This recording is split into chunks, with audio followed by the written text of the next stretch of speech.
Paswerte ko siya. Ako nang gagawa. Lumabas ka sa operating room ko. Labas na.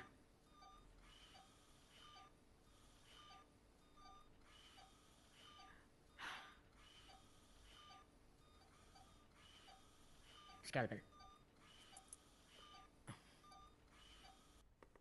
Chairman, alam kong nagkamali ako. Inaamin ko. Oo nga, ginawa mo pa sa harap ng reporters. Pero Chairman, sobra naman yata ang suspension at hinihingi yung resignation. Ang gusto ko, dito sa ospital gagawin ang operasyon ni Prime Minister John. Yan po ang magandang dahilan para akong maging in charge. Alam ko mga kakayahan mo, Dr. Moon.